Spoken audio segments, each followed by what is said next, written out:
이제 오늘은 카메라 두 번째 날이고요. 3일 세 번 하기로 했는데 두 번 만에 마무리 질 겁니다.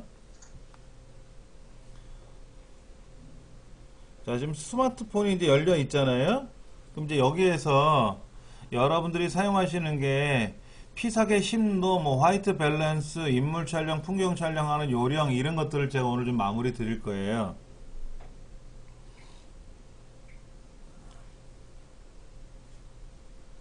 자, 우리 스마트폰이나 디카나 할 것 없이 다 해상도라는 거 있어요. 해상도.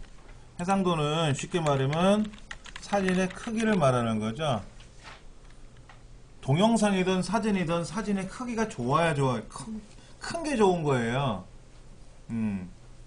예를 들어서 나는 메모리 용량이 작으니까 많이 찍어야 되니까 사진을 작게 찍을 거야 라고 생각하실 수도 있어요. 상황이 여의치 않으면 그렇게 찍어야 되겠지만은 예를 들어서 3000이란 크기로 찍는 거하고 1000이란 크기로 찍는 거하고 다음에 열어봤을 때 3000으로 찍은 게 훨씬 4000이나 5000으로 찍은 게 훨씬 더 화려하고 좋아요. 사진이 작으면 작을수록 초라해져요. 스마트폰에서 볼 때는 상관이 없어요. 왜? 화면이 작으니까. 근데 큰 화면으로 보실 때는 작은 사진은 볼품이 없어요. 그럼 저장 용량이 문제죠. 그런데 여러분들 여행 가셔서 사진 몇 장 찍을 것 같아요? 자, 일주일 여행 갔어요. 뭐 7박 8일 유럽 갔어요. 그럼 사진 몇 장 찍어요? 10,000장? 조금이 셔터만 누르고 사진 찍지는 않겠지. 또 이런 것도 있더라고요. 사진에 담아오다 보니까 내 눈에는 안 담겼어요. 그러니까 내 눈에 많이 담아와야 되는 것도 중요한데 사진에만 의존하면은 사진에 찍는다 보니까는 내 눈에는 안 담겨져 있는 거예요. 내 머릿속에는 없어요. 그래서 요거는 꼭 내가 찍어야 되겠다. 그럴 때 이제 많이 찍겠죠. 그럼 예를 들어 한 1000장 찍는다고 생각해 보세요. 1000장 정도는 찍을 수 있겠죠. 그럼 1000장을 찍으려면 메모리 공간이 있어야 되겠죠. 뭐 한 2GB, 3GB. 그러면 스마트폰에 여유 공간이 있잖아요. 그런데 내가 찍어놓은 사진이 집에 여기에 무진장 많은 거야. 그동안 찍어놓은 사진, 동영상이. 이거를 컴퓨터에다가 저장을 안 해놓고 여기다 묵혀놨어. 된장도 아니고. 그러면 다음에 사진 찍으러 갔을 때 어떤 거예요? 필름이 없잖아. 필름이. 그러니까 사진을 찍게 보니까 공간이 없다고 나오는 거예요. 그러니까 미리미리 컴퓨터로 다 옮겨 놓는 거예요. 얘는 보는 기능도 있지만 촬영을 해서 기록을 해야 되니까 카메라에 빨리 찍어서 그거를 컴퓨터로 옮겨 놓고 얘는 항상 새 것으로 준비해 놔야지. 사실은 우리 큰애가 어제 밤이죠. 11시 50분 비행기로 스페인을 갔어요. 학교에서 공모전에 당첨돼 가지고요. 해외 건축물 그 견학하는 거에 당첨이 돼 가지고 지가 이제 보고서를 내더라고요. 그 스페인 바르셀로나에 가면 뭐 대성전 건축물도 있고 많대요. 건축공학 하니까 이제 거기를 간대. 그래서 뭐 비행기 표나 뭐 거기 숙박이나 이건 다 학교에서 대주니까는 공짜로 가는 거죠. 근데 이제 문제가 생긴 거야. 아빠 카메라를 가져갈까? 뭐를 가져갈까? 내가 디카 가져가라. 그랬더니 제 거 크니까 못 들고 간단 말이에요. 삼각대 끔찍하거든. 그러니까 나 핸드폰으로 찍을래. 어차피 혼자 가는 게 아니라 단체로 가니까는 거기에 또 사진 찍는 사람이 올 테니까는 그 사람이 찍을 테고 자기 개인적인 사진만 찍겠다 이거지. 공간이 없더라고요. 한 2기가 남아있어. 그래서 128GB짜리 마이크로 SD 카드를 사줬어요. 요 뒤에다 꽂아주면 되니까. 이제 그러면 10일 여행 일정으로 갔는데 찍고도 남을걸? 128기가면 그렇잖아요. 동영상 문제를 하더라고. 너는 가서 사진만 찍어 올 거냐 이거야.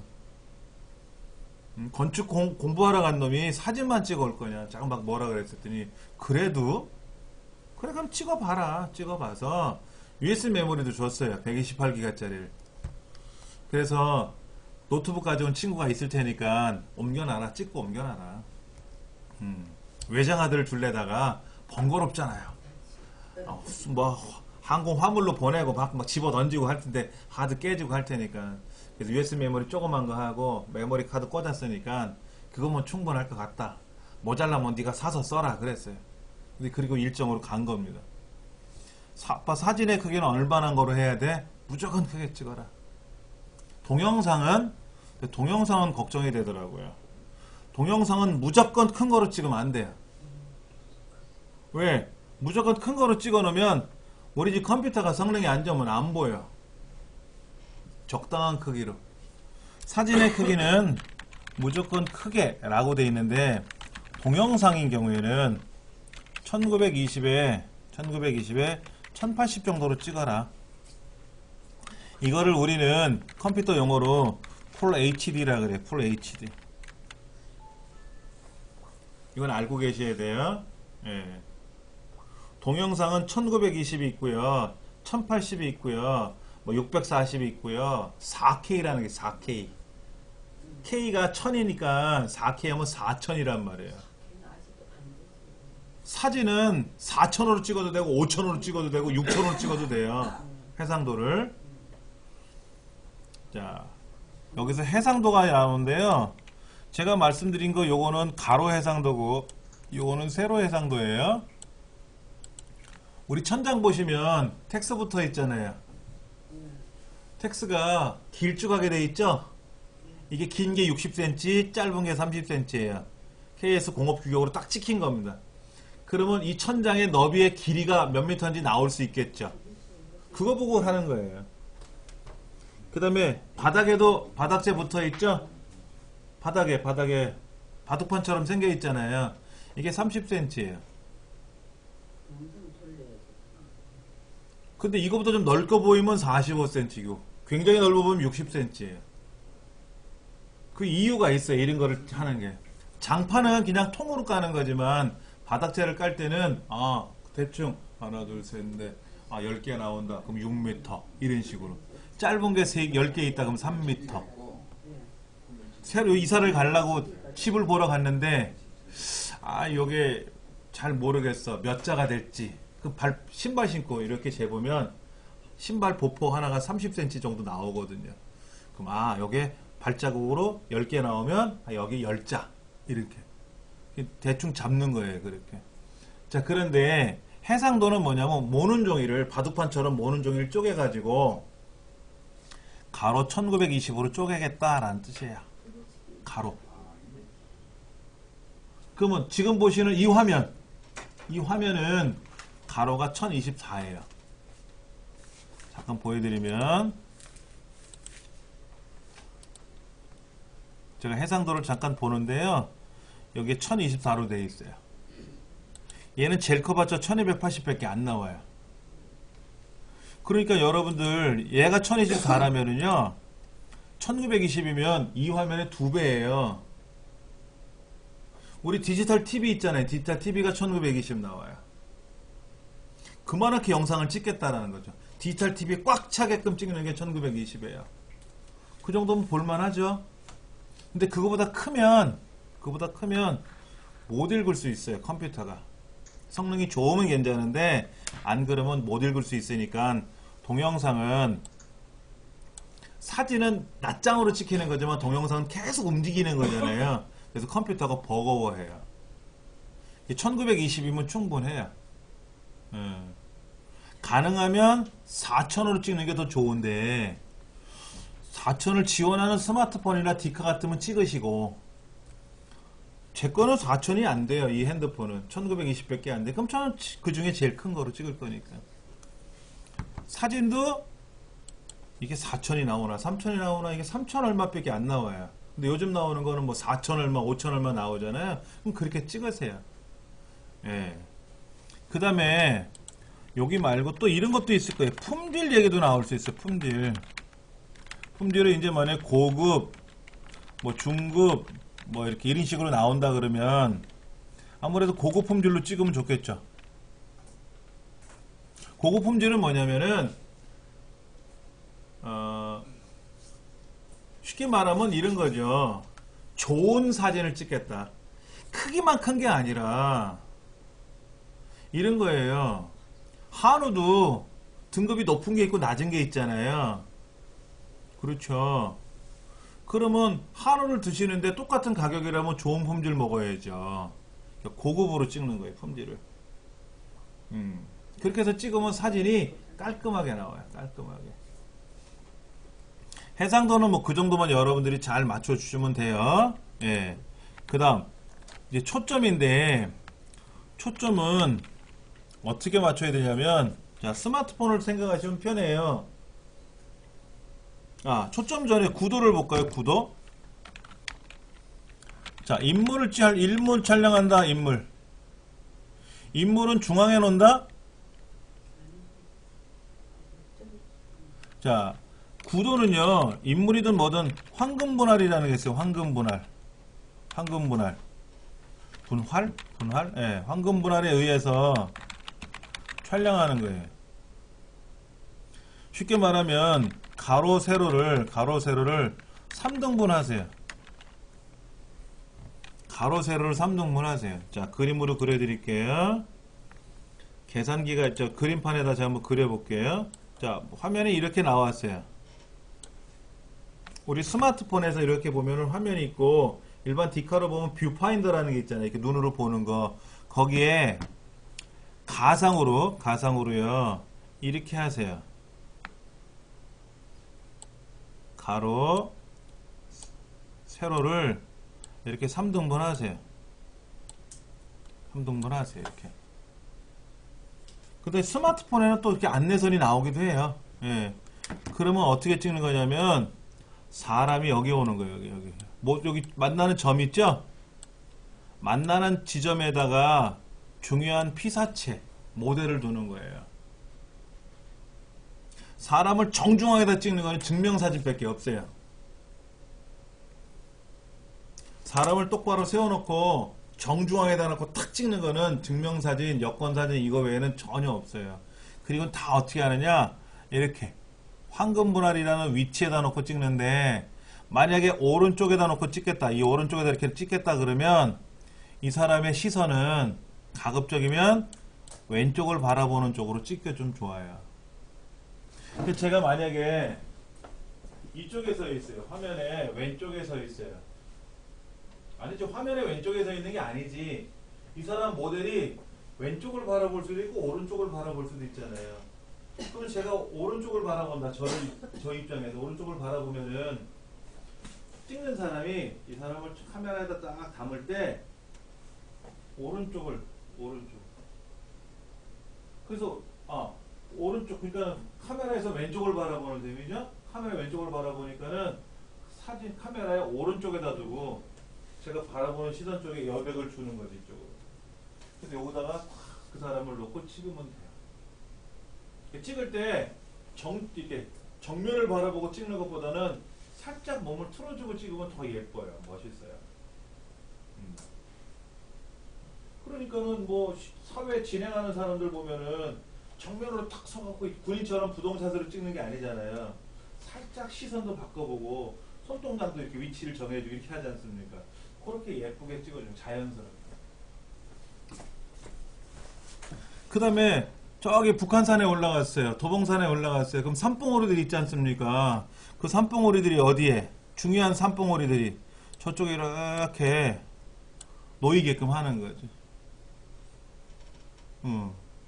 그 다음에 어디 들녘을 갔더니 거기에 들꽃이 피어 있어. 들꽃이 피어 있는데 보니까는 할미꽃이 피어 있네. 할미꽃은 키가 작으니까 어디에다 놓고 찍으면 될까요? 왼쪽에다 놓고 찍으면 되지. 아래쪽에다. 근데 가을에 코스모스야. 코스모스는 좀 키가 크잖아요. 그러니까 어떻게 돼? 위에다 놓고 찍으면 되고, 위에다가 놓고 찍으면은 그러니까 코스모스가 예를 들어 이렇게 코스모스가 이렇게 왼쪽 방향으로 휘어져 있으면 오른쪽에다 놓고 찍으면 되고, 오른쪽 방향에도 이렇게 휘어져 있으면, 오른쪽 방향으로 이렇게 코스모스가 약간 휘어져 있으면, 코스모스가 군인처럼 똑바로 안 서 있잖아. 예. 그러면 그쪽 흘러가는 방향 쪽으로 여백을 주고 찍어주면 보기 좋아요. 그게 일반적인 구도예요.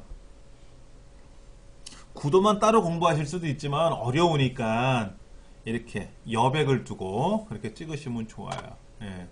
근데 간혹 그래요. 오른쪽을 쳐다보고 있는데 여백을 왼쪽을 남길 수도 있어요.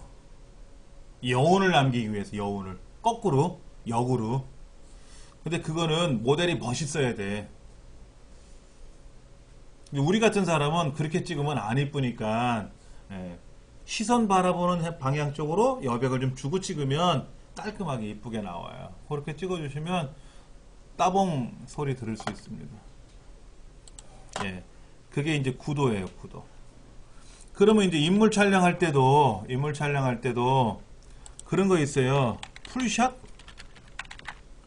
풀샷 이런 얘기 하죠. 뭐 니샷? 그 다음에 뭐 바스트샷? 그 다음에 뭐 클로즈업? 클로즈업? 뭐 이런 말들이 나와요. 이렇게 인물 촬영할 때는.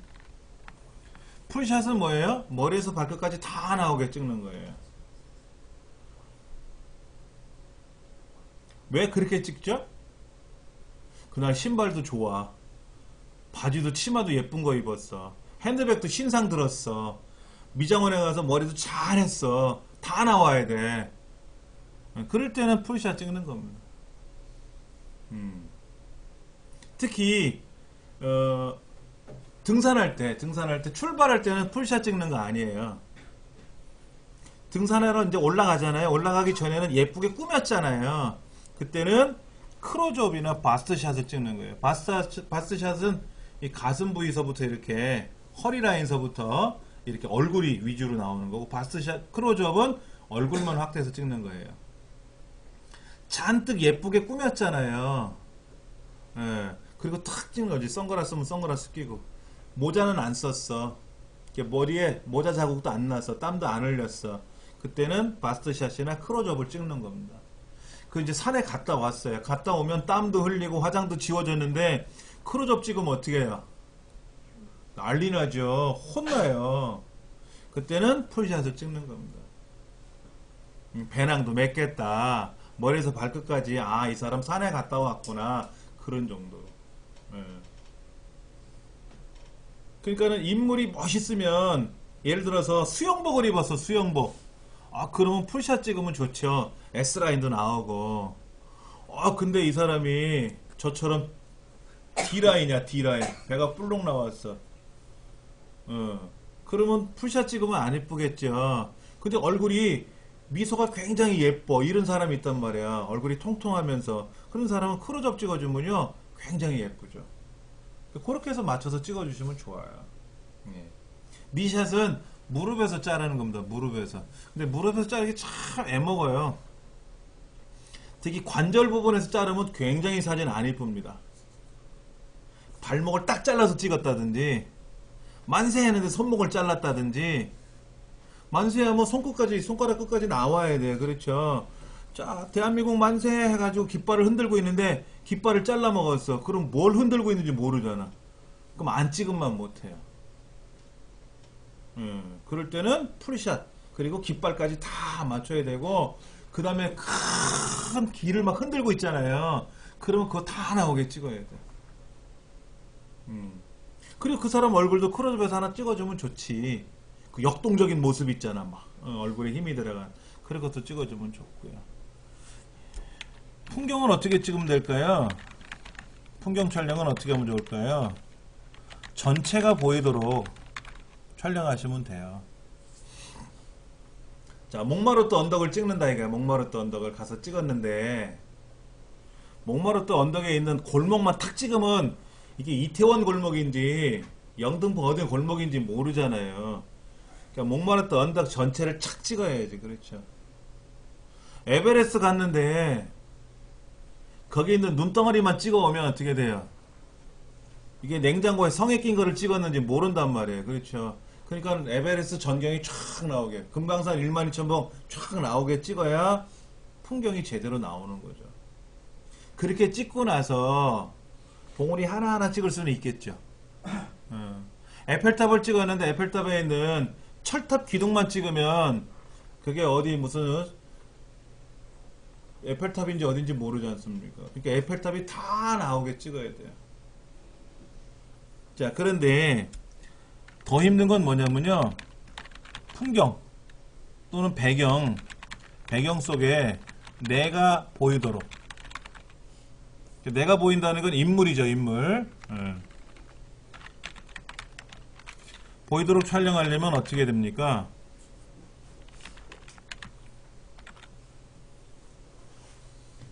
자, 에펠탑을 내가 파리에 갔는데 에펠탑을 찍긴 찍어야 되겠어. 그러면 에펠탑이 보이도록 찍는데 나도 나와야 돼, 나도. 그럼 어떻게 찍어야 될까요?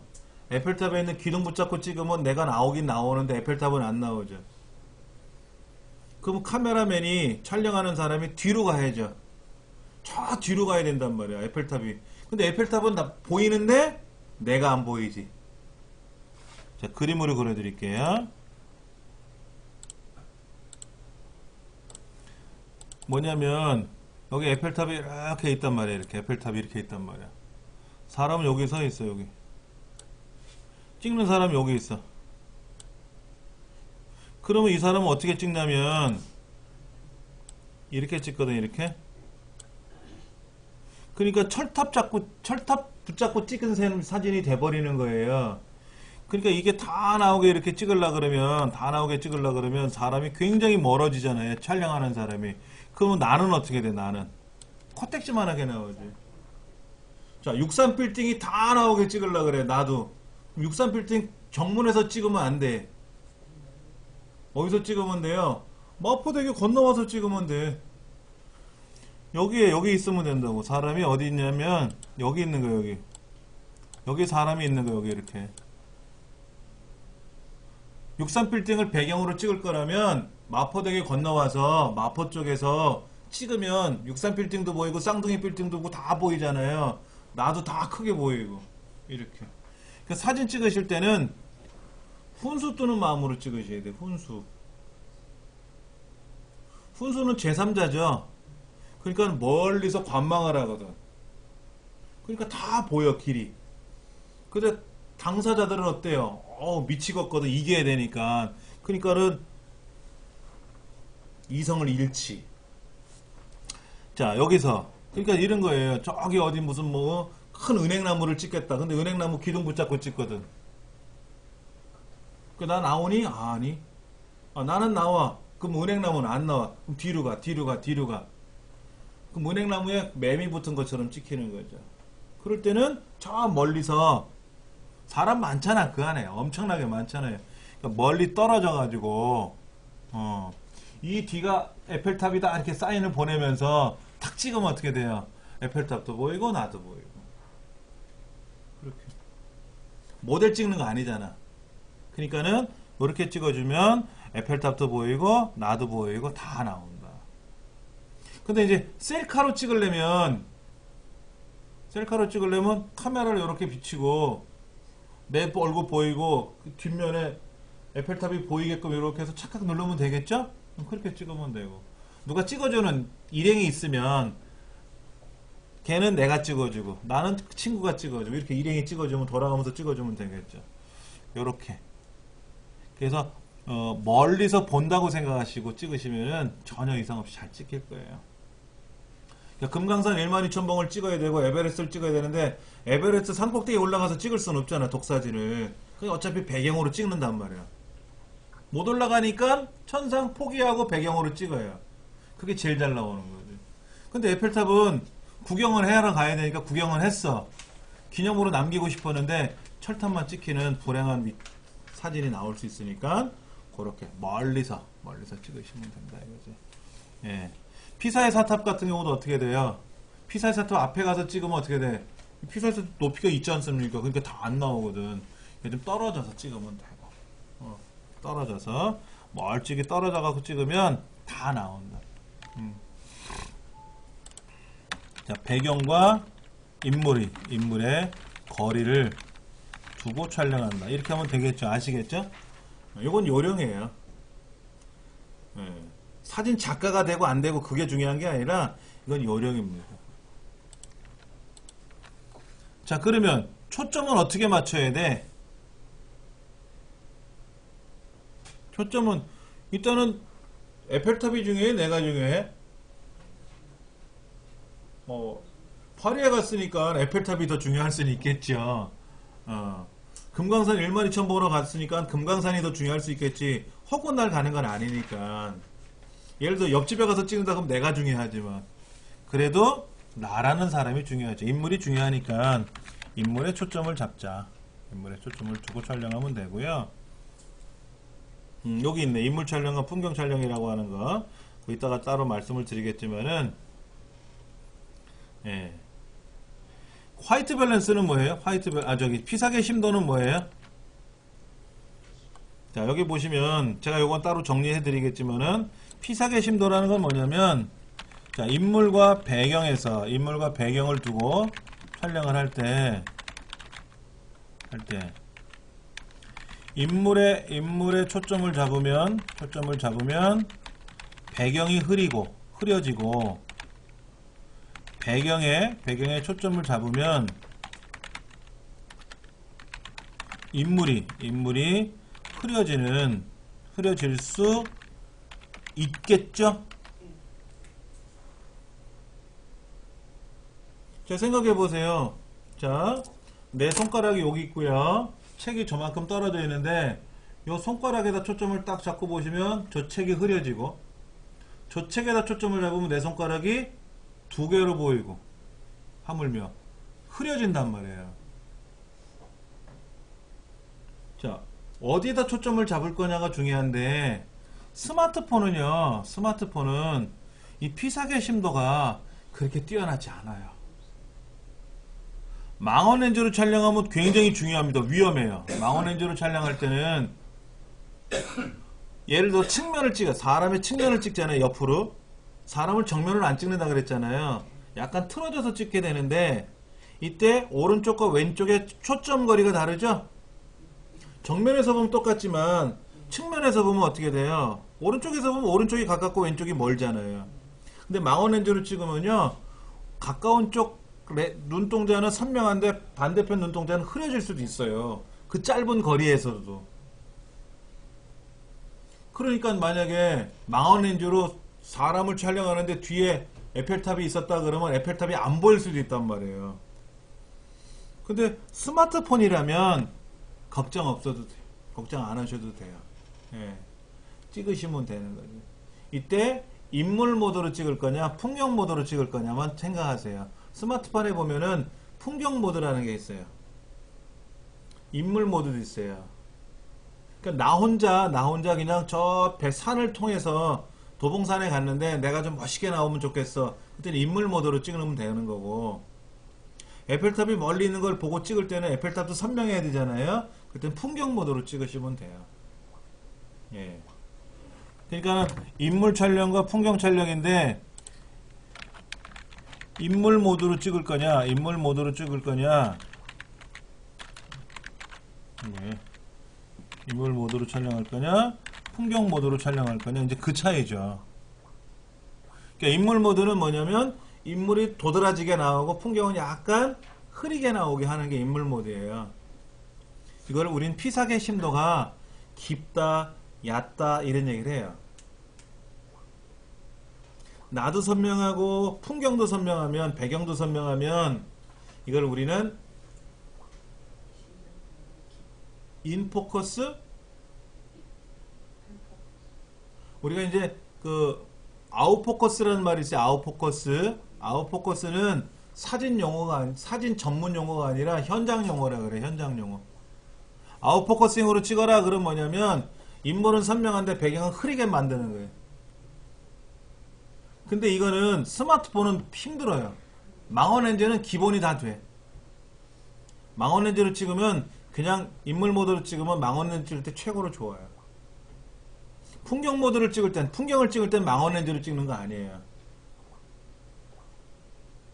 망원렌즈 아시죠? 이게 큰 거 앞에 길쭉하게 나온 거 있잖아요. 예, 그거로 찍는 게 아니라 렌즈가 작은 거. 렌즈가 작은 게 있어요. 그것도 이따 좀 설명드릴게요. 망원 렌즈, 그 다음에 표준 렌즈, 그 다음에 광각 렌즈, 이런 말들이 있는데, 그것도 좀 설명을 드릴게요. 그렇게 해가지고, 아웃 포커싱은 인물 모드로 찍는 거고, 인 포커스라고 하는 거 그러고 펜 포커스라 그래요. 펜 포커스. 아웃 인이라고 하지 않고 아웃 포커스라고 하는 대신에 인 포커스는 안 쓰고 펜 포커스라 그래. 펜 포커스는 인물도 깨끗하고 배경도 선명하고 다 잘 나오게 하는 거. 즉 풍경 모드처럼 찍는 거. 그걸 펜 포커스라 그래. 그래서 이거 이제 펜 포커스로 촬영하는 거고, 인물 모드는 어떻게 찍는다고요? 아웃 포커스라고 한다 그러죠. 아웃 포커스. 근데 이제 피사계 심도로 표현하면 뭐냐면, 피사계 심도가 깊다 이런 얘기를 하고 피사계 심도가 얕다라고 해요. 심도가 깊은 건 뭐냐면 다 선명한 거고, 그러니까 이게 뭐예요? 이게 피사계 심도가 깊다라는 얘기를 하는 거죠. 그렇죠? 이게 피사계 심도가 깊은 거고, 아웃포커스는 뭐예요? 피사계 심도가 얕다라고 얘기를 하는 거죠. 피사계 심도가 얕다, 깊다를 사진 용어로 표현해요. 그걸 이제 현장에서는 야, 펜포커스로 찍어, 뭐 아웃포커스로 찍어 이런 얘기를 하는 거죠. 어차피 알고 계시면 다 도움이 되는 거니까. 그 다음에 이제 그런 얘기죠. 배경 날려 이런 얘기를 하죠. 그걸 이제 우리는 아웃포커스라고 한다. 근데 배경이 아예 안 보이게 하려면 망원 렌즈를 찍으면 돼요. 망원 렌즈로. 예. 아무리 싼 망원 렌즈라도 아웃포커스 잘 돼요. 보통 망원 렌즈 좋은 거 쓰시려면 인물 촬영하고 이렇게 하려면 2,300만원 가요. 근데 제가 쓰는 망원 렌즈 소비자 가격 15만원이거든요. 300mm. 300mm인데 얘가 450mm까지 확장이 돼요. 근데 업자 가격으로 11만원 주고 샀거든요. 제가 거래하는데 거기 남대문에. 근데 그 소비자가로는 15만원에 팔더라고. 근데 사진을 잘하는 사람들 모임에 가면 안 쓰죠. 좀 그래. 약간 좀 주눅은 들어요. 남들 다 좋은 거 쓰는데. 그런데 그냥 제 혼자 찍을 땐 편하거든. 제가 뭐 비싼 렌즈 써가지고 돈 벌려고 만든 것도 아니고 방법만 알면 되는 거죠. 방법은 다 아니까. 그래서 저렴한 렌즈를 쓰는데 잘 나와요. 인물 모두 잘 나와요. 오늘 황 선생님 안 오셨는데 예전에 길상사 갔을 때 사진을 찍어 드렸어요. 그래서 그거를 아주 좋은 인화지에다가 인화를 해 드렸어요. 그 인화지 업체가 500년 되는 회사예요. 500년. 예전에 누구 렘브란트 화가가 그 회사에서 종이를 썼대요. 그 회사 종이를. 그 회사가 이제 그 캔버스라고 하죠. 유화 그리는 거. 그 회사가 계속 발전을 해가지고 이제는 인화지도 생산하는데 목화로 만들었어요. 인화지가 종이가 아니라 목화예요. 목화. 이제 오시네. 어서 오세요. 미안합니다. 들어오세요. 들어오세요. 늦잠을 자가지고. 예. 어서 오세요. 안녕하세요. 예, 편하신 자리에 앉으세요. 예.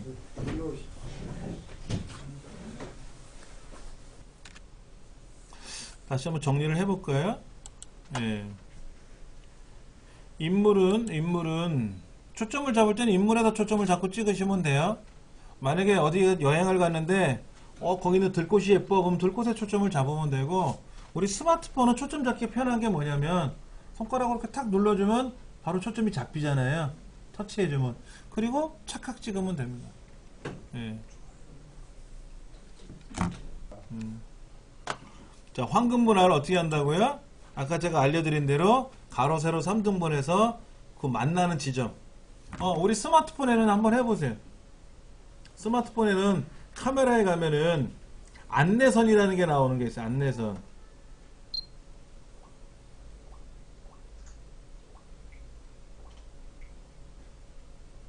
안내선을 사용하겠다라고 하면은요, 이렇게 보세요.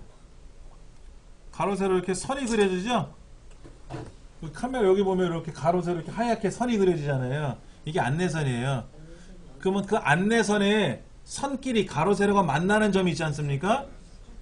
그 만나는 지점에 중요한 피사체를 두고 촬영하시면 수월해요. 예. 안내서는 어디서 찾아요? 예, 설정 찾아보세요. 설정. 카메라 안에 보면 환경 설정하는 난이 있어요.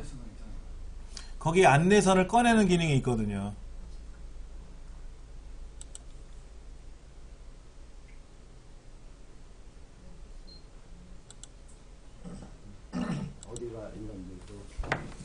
자, 한번 볼까요? 요게 있는데 여기 안내선이라고 있는데 밑에 예, 그럼 안내선을 사용하겠다라고 하면 자, 이렇게 나오죠? 가로 세로 선이 나오죠? 예, 그렇게 해서 촬영하시면 편해요. 그러면 수평도 잡기가 편하고 수평 수직 잡기도 편하고. 배제가 되어 있는 건 어떻게 돼요? 자, 인물 촬영할 때는 어떻게 한다고요? 인물 모드로 찍으시면 좋고, 뭐 이렇게 고급 카메라를 쓰실 때는 렌즈를 이용해서 다 조절하면 되는데, 그런 기능이 아니다 그러면 어떻게 하라고요? 그냥 인물 모드로 촬영하면 되고, 풍경을 찍을 때는 풍경 모드로 찍으시면 카메라가 알아서 움직이는데, 특히 스마트폰에 있는 카메라는요, 줌을 이용하지 마세요. 중요한 거 알려드릴게요. 스마트폰의 줌 기능은 가급적 사용하지 말자. 그 이유는 뭐다? 디지털 줌이기 때문에. 아날로그 줌이 아니라 디지털 줌이라 하세요. 디지털 줌, 아날로그 줌은 뭐냐면 렌즈를 통해서 확대 축소하는 거예요. 렌즈를 통해서 돋보기를 이용해서 크게 작게 보는 게 그걸 우리는 아날로그 줌이라 그래요. 광학 줌이라고 합니다. 광학 줌. 근데 스마트폰은 디지털 줌이에요. 기계적으로 소프트웨어적으로 확대 축소하는 거라서 확대하면 거칠게 나와요.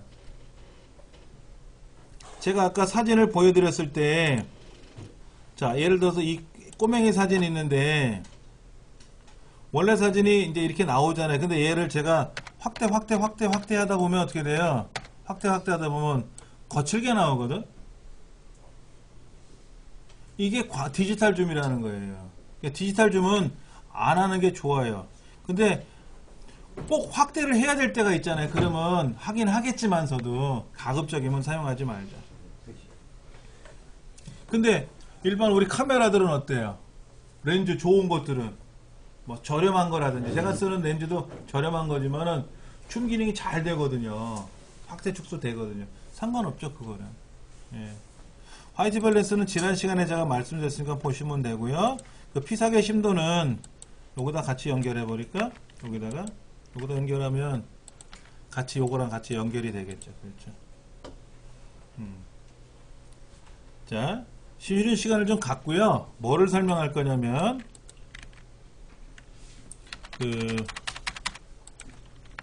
줌 렌즈, 그 다음에 망원 렌즈, 그 다음에 광각 렌즈가 있고요. 표준 렌즈가 있고 이런 말들이 있어요. 예, 이거의 의미를 좀 말씀을 드릴게요. 예. 쉬는 시간을 좀 갖겠습니다.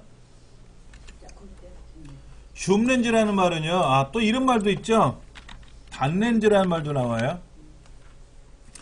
자, 줌 렌즈는 뭐냐면 왔다리 갔다리 하는 렌즈. 당겼다 밀었다 하는 거 있잖아.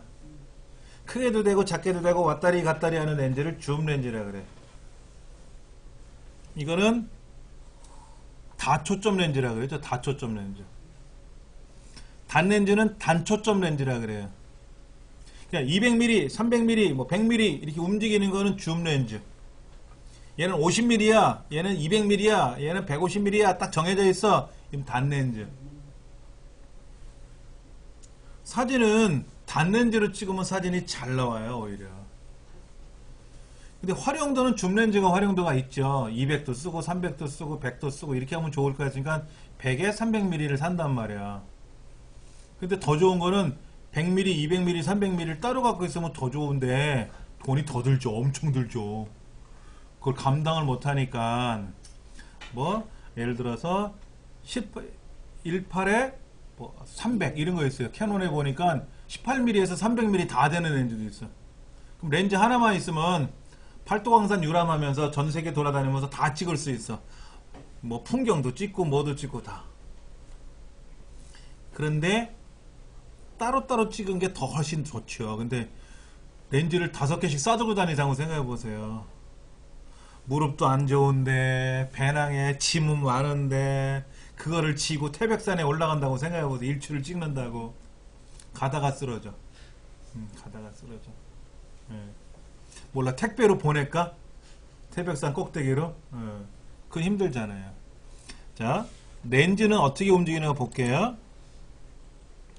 렌즈는 카메라가 이렇게 생겼어요. 카메라가 이렇게 생겼는데 렌즈가 여기 있어요. 이렇게요. 이렇게 있어요. 자, 필름이 이렇게 있습니다. 필름이 안에 들어가 있잖아요. 자, 그럼 예를 들어서 50mm 렌즈다 그러면 이게 뭔 얘기냐면 초점 거리가 50mm라는 거예요. 근데 그 초점 거리가 뭐냐 한번 보여드릴게요. 사람이 여기 서 있어요. 사람이 이렇게 서 있으면 얘를 그대로 찍는다고 생각해보세요. 그대로 이렇게 찍을 거예요. 그대로 찍으면 여기는 어떻게 찍힐까요? 사람이 이렇게 찍혀요. 거꾸로 찍혀요. 필름에는 거꾸로 맺히는 겁니다. 디카도 그래요. 근데 디카도 거꾸로 맺혔는데 안에 프로그램이 들어있으니까 휙 돌려서 보여주는 거고 돌려서 찍히는 거 저장만 하면 되는 건데, 근데 필름은 거꾸로 찍혀요. 사람을 세워놓고 찍으면 필름은 뒤집어져 있다고. 그러면 여기 보이세요? 여기 여기서부터 여기까지 거리가 50mm라는 뜻이에요. 요 거리가 50mm라는 뜻이에요. 이게 초점 거리입니다. 그러니까 사람 눈은 어떻게 보이는 거예요? 저쪽에 사람이 서 있는데 내 눈에 거꾸로 맺혀요. 근데 거꾸로 맺히면 사람이 헷갈릴 거 아닙니까? 그래서 뇌에서 야, 거꾸로 맺힌 거를 이렇게 놓을 거야 라고 알아서 기계가 움직이듯이 착 사물이 보이는 거죠. 근데 카메라 렌즈는 아니거든. 거꾸로 맺히니까 카메라를 통해서 여기 뷰파인더가 있죠. 여기 뷰파인더가 이렇게 있잖아요. 여기서 보잖아요. 이렇게. 근데 얘가 거꾸로 맺히면 사람이 거꾸로 봐야 되잖아요. 그래서 어떻게 하냐면 사실은 여기에 이렇게 거울이 달려 있어요. 그래서 거울이 이렇게 올라가서 여기에서 핑핑핑핑 돌아가지고 이렇게 눈에 오는 거야. 여기에 오각형 프리즘이 붙어 있어요. 오각형 프리즘, 펜타 프리즘. 선생님 카메라 좀 잠깐 빌려주세요. 아니. 자, 여기 지금 카메라 제가 보여드리는데 위에가 뿔룩 나와 있죠? 뿔룩 나온 이유가 여기에 펜타 프리즘이라는 기구가 여기 붙어 있는 거예요. 왜냐면 렌즈는 여기인데 보는 애는 여기 쪽에 있잖아. 높이가 다르죠? 자, 렌즈는 이쪽에 있고 이렇게 있고 시선은 이쪽에 있잖아요. 그러니까 높이가 다른데 이걸 맞추려고 보니까 어떻게 된다? 요렇게 들어가서 상이 들어가서 여기에서 거울에 반사가 돼서 핑핑핑 돌아서 내 눈에 오는 거예요. 부피가 크네요. 부피가 크죠? 그럼 이거 얘를 잘라버리면 어떻게 될까? 위에를. 그러면 상이 안 보이잖아. 그러니까 거울을 빼. 그래서 어차피 여기 LCD 화면이 있으니까 화면으로 보자 이거야. 이거를 거울이 없다 그래서 미러리스 카메라라고 하는 거예요. 미러리스 카메라는 작아요. 그래서 거울도 필요 없어. 펜타프리즘도 필요 없어. 작게 만들 수가 있는 거죠. 가볍고. 이건 미러리스. 네? 미러리스도 되고 미러 안 리스도 그거는 아니지. 이게 위에가 뿔룩 나온 거는 다 미러리스가 아니고 자른 거는 위에가 납작한 건 미러리스고. 미러리스. 이해되시겠어요? 위에가 뿔룩 나온 거는 미러리스가 아니에요. 위에가 잘린 거, 납작한 거, 이게 미러리스예요. 이건 미러리스입니다. 자, 다르죠. 그래서 자, 그러면 초점 렌즈는 자 보여드릴게요. 만약에 200mm 같으면 어떻게 될까? 200mm. 그림을 다시 그려볼게요. 자, 카메라가 렌즈가 이렇게 있어요. 렌즈가 이렇게 있어요. 필름이 있습니다. 사람이 이렇게 서 있어요. 이렇게 서 있는데 나는 어떻게 찍을 거냐면 이 얼굴만 여기 대땅 크게 찍을 거야. 이렇게. 그럼 어떻게 찍을까요? 제가 이상하게 사실은 얼굴이 여기 있다고 봐야 되겠지. 이렇게 찍겠죠. 이렇게. 그럼 이 거리가 길어져. 확대를 해서 쭉 찍으려 그러면 초점 거리가 길어지는 거예요. 그러니까 이게 200mm 이렇게 된 거예요. 200mm. 아까는 50mm. 그러면 자, 이렇게 찍으면 어떻게 될까요? 여기에 금강산 12,000봉이 있어. 금강산 12,000봉이 이렇게 산이 뭐 이렇게 놓여 있어요. 이렇게. 여기 찍어야 돼. 그럼 어떻게 될까요? 거리가 짧아지죠? 거리가 짧아지지 않습니까? 이 넓은 거를 다 찍으려면 특히 이렇게 되겠죠, 이렇게. 여기가 어떻게 돼요? 여기가 더 짧아지죠, 거리가. 초점 거리가 더 짧아지는 거죠. 초점 거리가 짧으면 넓게 찍히는 거예요. 이거를 우리는 광각이라 그래, 광각. 표준 렌즈는 뭐냐면요, 사람의 시각. 사람이 바라보는 각도가 있잖아요. 이렇게 사람이 바라보는 각도 정도로 촬영되는 거를 표준 렌즈라 그래요. 사람의 시각과 비슷한 거. 그래서 45mm에서 55mm 정도 초점거리가 되면은 사람의 시각과 비슷하대요. 그러니까 사람의 각도가 45mm 뭐 그게 아니라 렌즈의 초점거리가 45mm에서 55mm 정도가 되면은 사람의 시각하고 비슷한 각도로 촬영이 된다는 얘기예요. 그러면 광각 렌즈는 뭐냐면 표준 렌즈보다 초점거리가 짧은 거죠. 그럼 망원 렌즈는 뭐예요? 당연히 초점거리가 먼 것이죠. 뭐보다? 표준 렌즈보다. 그러니까는 뭐 80mm, 100mm, 200mm, 500mm 이건 망원 렌즈고 50mm보다 낮은 뭐 30mm, 28mm, 18mm, 9mm 이런 거는 광각 렌즈고. 근데 이게 이제 뭐 18에 300 그러면 광각, 표준, 망원이 왔다리 갔다리 하는 망원 렌즈가 되는 거죠. 근데 보통은 어떻게 되냐면 뭐 70에 200 이래요. 그럼 70에 200이면 다 망원이죠. 망원인데 망원 줌 렌즈라고 하고 뭐 18에 55 이렇게 되면은 뭐예요? 광각 줌 렌즈라고 부르고 뭐 예를 들어서 뭐 18에 200 이렇게 되면은 뭐 광각, 표준, 망원 다 어우러지는 이런 거고. 근데 그게 넓으면 넓을수록 성능이 떨어져요. 줌에 이게 폭이 많아지면 많아질수록 기능이 떨어져요. 그러니까 18에 300보다는 18에 70짜리 하나 갖고 70에 300mm 갖고 이렇게 있으면 더 좋은데 두 개 들고 다니기 힘드니까 하나만 사서 탁 갖고 다니는 거지. 예. 그런 거예요. 이게 렌즈의 의미예요. 렌즈의 의미. 그래서 한번 볼게요. 제 홈페이지에 오시면은 여기 멀티미디어라고 되어 있고요. 억불 카메라 있어. 억불 카메라. 억불 카메라에서 구경하시고 캐논과 니콘에 가서 사세요.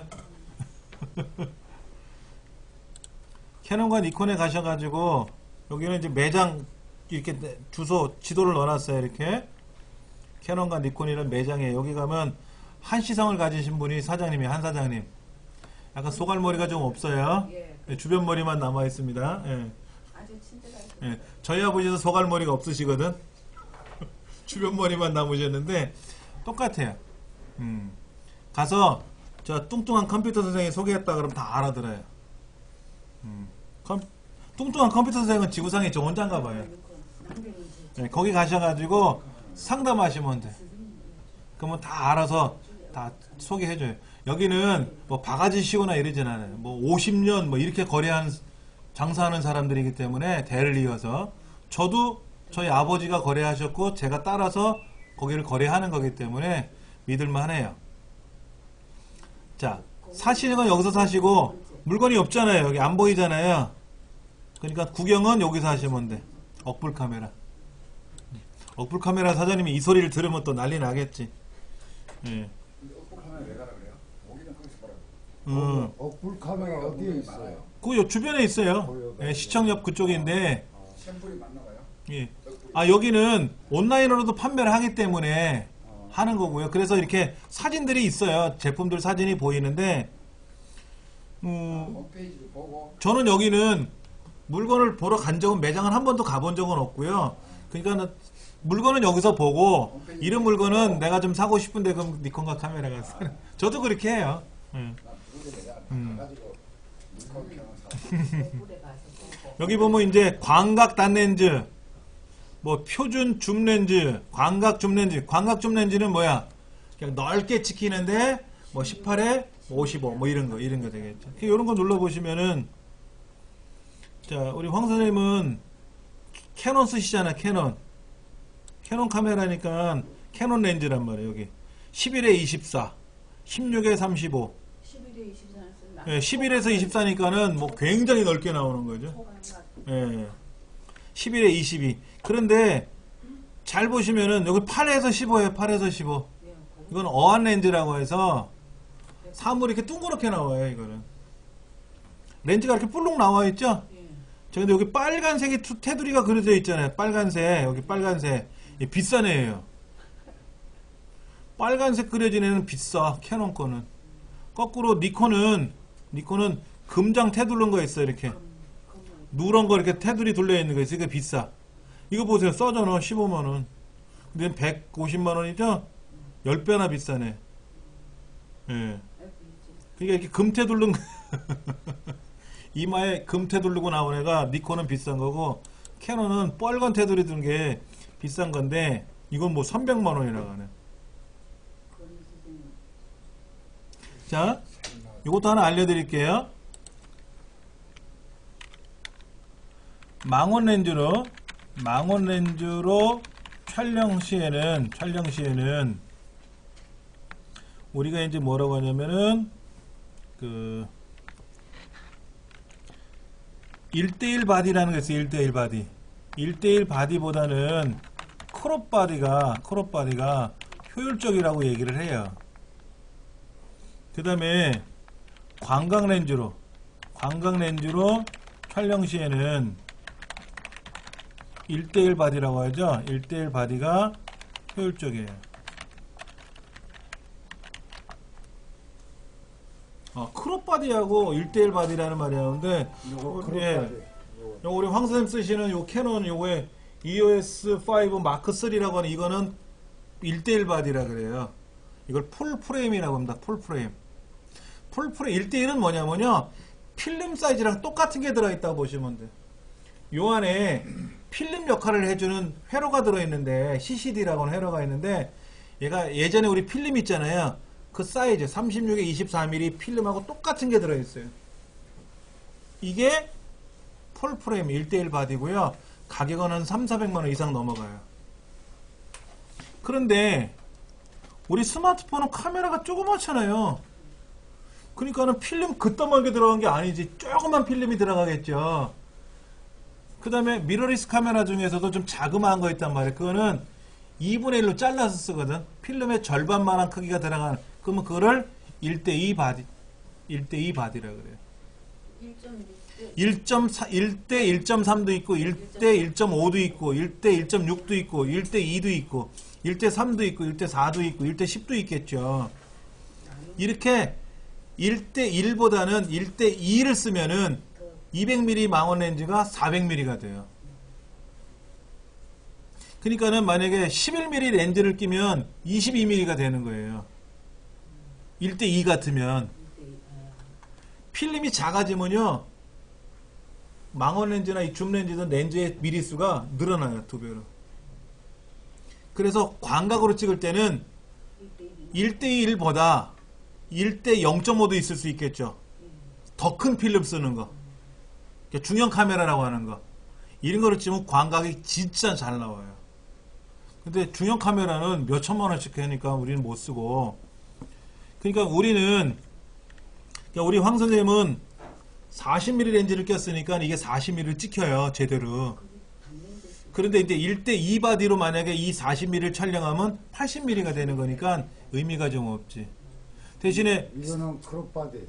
예, 크롭 바디니까 크롭 바디가 만약에 200mm 렌즈를 꼈다 그러면 400mm 역할을 하는 거예요. 200mm. 예, 그럼 이거는 400mm 역할을 해요. 예. 먼게 잘 1대2 같으면, 근데 1대4 같으면 4배 더 늘어나는 것. 200mm가 아니라 800mm처럼 찍힐 수가 있어요. 근데 이 필름의 사이즈가 크면 클수록 좋은 거죠. 비싸서 그렇지. 자, 여기 한번 볼까요? 여기 보면 이제 카메라를 한번 가볼게요. 카메라에 가보면 캐논 같은 경우에는 자, 이거 크죠, 이거? 예, 이게 이제 1DX인데 이게 600만 원이래요. 이게 이제 1대1 바디고 요 위에 이렇게 볼록 나온 거 있잖아요. 볼록 나온 거. 이게 이제 일반적인 이런 형태고 여기 잘라놨네 이렇게.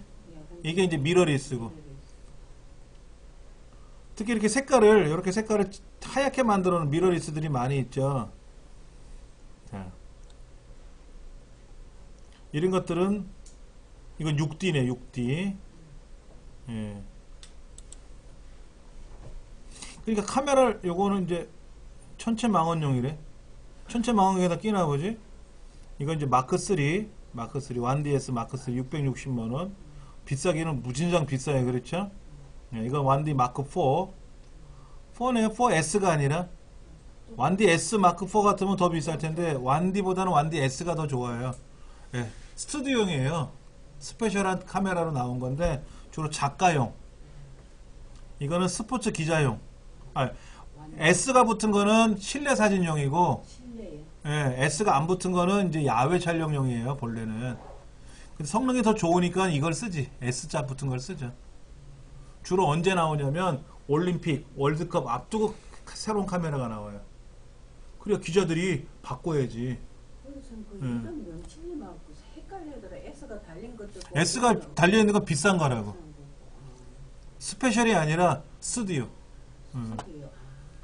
S자 붙은 거는 큰 데만 있어요. 작은 거는 S자 안 붙어요. 요거랑 요거를 비교하기 위해서. 니콘 같은 경우에도 보시면 이렇게 큰 거 있잖아요. 이렇게 밑에 크잖아요, 이거. 이거 1D S. 이건 D4, 이건 D4S, 이건 D4S고, 이건 D4고. 다르잖아요. 그렇죠? 예, 이 밑에가 배터리팩이에요, 배터리팩. 그리고 기능이 더 좋고, 이런 거. 무자비하게 생겼잖아요. 그렇죠? 가격도 뭐 790만원, 처음에 930만원인데, 이거는 싼 거예요. 하셀브레드 볼까요? 이거는 뭐 1400만원. 되게 싸게 나왔어요. 5600만원. 이거는 카메라가 아니고요. 뒤에 필름 역할을 해주는 장치. 필름 역할을 해주는 장치만 1400만원이에요. 그러니까 필름 카메라 있잖아요. 필름 카메라에 뒤 뚜껑을 뜯어내고 얘를 붙여. 그럼 디카가 돼. 하셀. 빨간 거 되게 예쁘죠? 이거 보세요. 이거 6천만원, 6,900. 엄마, 나 이거 사줘. 그러면 걘 죽습니다. 그 집에서. 예, 호적 정리하자, 그러죠. 예.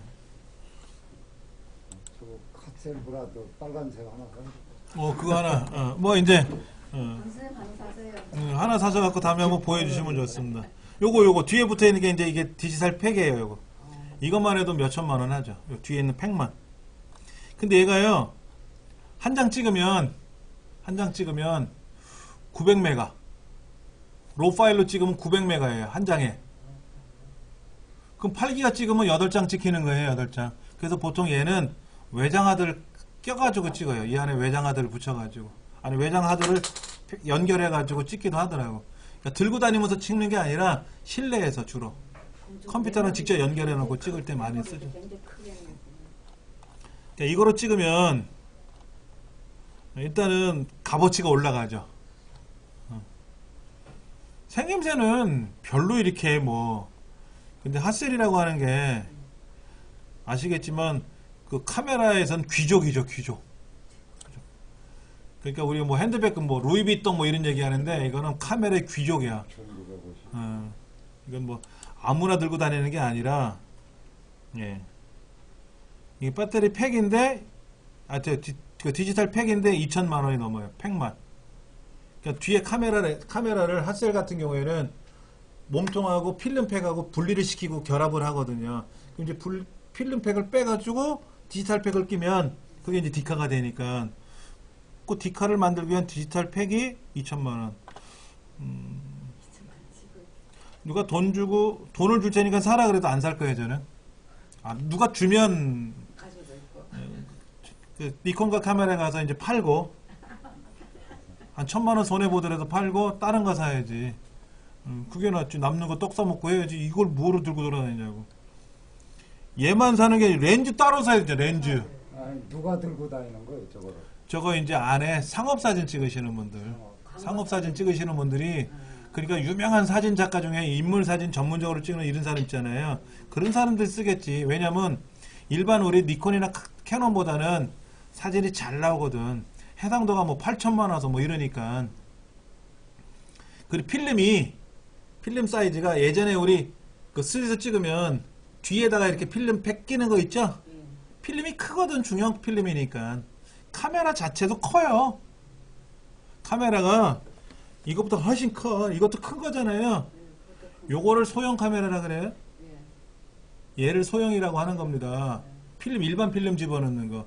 근데 일반 필름이 아니라 필름이 이만한데? 중형 카메라는 필름이 이만한데 그 카메라가 어떻게 되겠어요? A/10 아시죠? 8 곱하기 10인치 큰 거. 그만한 필름 들어가는 카메라도 있어요. 그런 걸 대형 카메라라 그래요. 카메라가 얼마나냐? 우리 책만 해. 이 책보다 커 카메라가. 이걸 들고 다니고 찍으려고 생각해 보세요. 그러니까 이걸 매달아 놓고 찍지.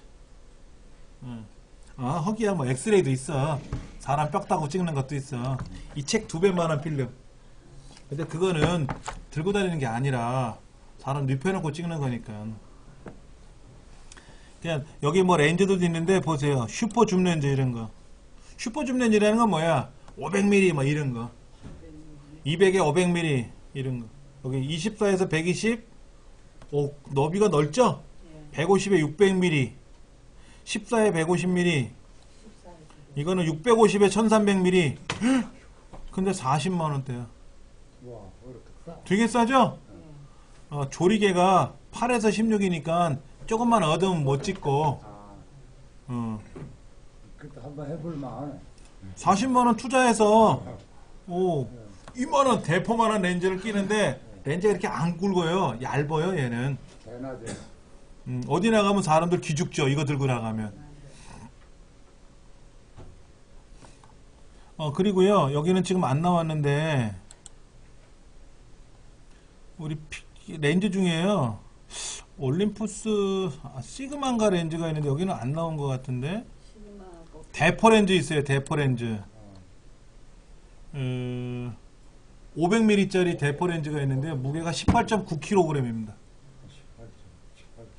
500mm 망원 렌즈인데 조리개가 2.8이에요. 가격은 1,700만 원인가? 저 행사장에 가서 봤어요. 소니인가? 그거 들고 다니는 사람이 있어. 18.9kg짜리 망원 렌즈를 카메라에 장착해가지고 카메라를 매면 부러지니까 렌즈를 들고 다니면 카메라가 붙어 다니지. 그렇게 해가지고 지고 다녀요. 누구 찍으려고. 그 이렇게 멋있는 여자들 비키니 바람에 나와 있잖아. 행사장에 가면 그 사람 찍으려고. 근데 연세가 머리카락이 흰머리가 촥촥 날리는 그 찍어서 어디다 쓰려고 그런지 몰라도 예. 혼자 보려고.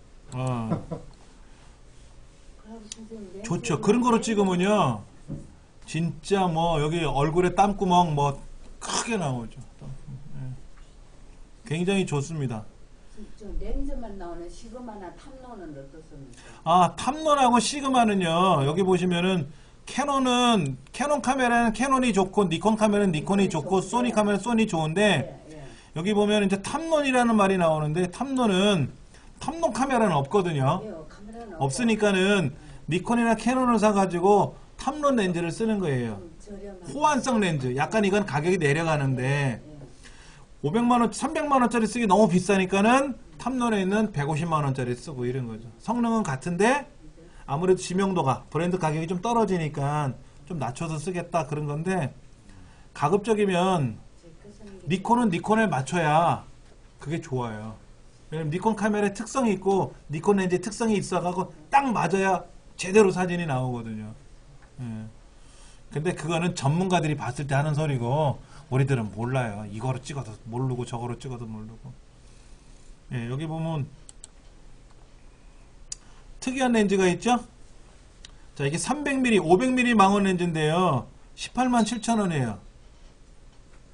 500mm 망원 렌즈인데요. 요만해요. 되게 작음해요. 500mm인데. 예, 이걸 어떻게 찍냐면 카메라 앞에가 비어있죠? 렌즈가 앞에 막혀있어요. 얘는 사물이 반사가 돼서 찍히는 거예요. 좀 특이한 렌즈인데 그래서 짧아요. 짧은데 얘는 자동 초점이 안 되고 수동으로 초점을 잡는 겁니다. 이 삼양 렌즈의 특징이 500mm 망원 렌즈 조리개 F8이니까는 그리 어두운 거는 아닌데 500mm에 비해서 가격이 굉장히 저렴하죠. 나 니콘 쓸 겁니다. 그럼 니콘에 맞춰서 맞춰주니까는 캐논 쓴다면 캐논에 맞춰야 되고 무턱대고 사시면 안 되고. 자, 그 다음에 요런 렌즈 있어요. 요런 렌즈 특이한 렌즈죠. 렌즈를 자세히 보시면 뭐 이렇게 돌리는 게 있어요. 돌리는 게 이걸 틸트 렌즈라 그래요. 틸트. 이건 주로 건축물 촬영하시는 분들이 쓰는 게 건축물. 뭐냐면 자, 예를 들어서 63빌딩을 꼭대기에서 찍을 수는 없죠. 비행기 타고 올라가서 찍을 수는 없으니까 63빌딩이 잘 나오게 찍으려면 한강 건너서 마포 쪽에서 찍어야 된단 말이에요. 그러면 자, 보세요. 카메라 렌즈랑 가까운 데가 크게 보이고요. 먼 곳이 작게 보여요. 이거를 우리는 왜곡이라 그러죠. 왜곡. 그래서 사물을 찍을 때 요것만 하나 알려드리고 끝낼 겁니다. 자, 만약에 건물이 이렇게 돼 있는데 건물이 이렇게 돼 있어요. 건물이 이렇게 직사각형으로 돼 있는데요. 직사각형으로 돼 있는데 얘를 찍으면 어떻게 나오냐면은 사실은 이렇게 나와요. 이렇게 나와. 직사각형 건물을 찍었는데 밑에가 넓게 나온단 말이야. 그럼 방법이 없어요. 멀리서 찍으면 몰라도 가까이서 찍으면 반드시 저렇게 나와요. 그러면 건축물이 어떻게 된 거예요? 잘못 찍은 거죠? 아니, 건축물을 잘못 찍은 거잖아. 그럴 때 이 틸트 렌즈를 끼고 여기 라사가 있잖아요. 돌리는 손잡이가 있잖아요. 얘를 좌우로 돌려주면, 상하를 돌려주면 건물이 이렇게 휘어진 게 똑바로 서요. 직사각형처럼 직각으로. 그렇게 하고 착 찍는 겁니다. 그런 용도로 찍는 렌즈라서 가격이 유난히 비싸요. 성능도 좋은 겁니다. 성능도 좋은 건데 비싼 이유는 많이 안 써. 이건 건축하는 사람 아니면 쓸 일이 거의 없거든요. 그래서 비싼 건 있지만 렌즈 자체는 좋은 겁니다. 이 1위가 벌써 3개나 들어있죠. 1위가 3개나 들어있고 굉장히 좋은 렌즈예요. 그렇게 해서 여러분들이 만약에 쓰시면 되고요. 우리는 스마트폰으로 촬영하는 거니까 줌 렌즈를 못 쓰잖아. 디지털 줌밍 때 쓰지 말라 그랬잖아요. 그러니까 어떻게 돼? 내가 가까이 가야지. 이 사람 모델이 있어. 이 사람 풀샷 머리에서 발까지 다 찍으려고 그러면 내가 뒤로 가서 찍고, 이 사람 얼굴을 클로즈업 하고 싶어. 그럼 내가 그 사람 가까이 가서 찍고. 그렇게 그렇게 해서 찍으시면은 스마트폰은 잘 나와요. 제가 이제 다음 주 준비물을 여러분한테 문자로 보내드리겠는데요. 준비물은 뭐냐면 일단은 교재, 이제 교재 갖고 수업할 거예요. 그 다음에 이제 USB 메모리를 준비해 오셔야 제가 이제 포토샵, 이제 CS라고 하죠. CS4를 제가 준비해서 드릴 테니까는 예, 그렇게 해서 할 테니까는 준비해서 오시면 되고요.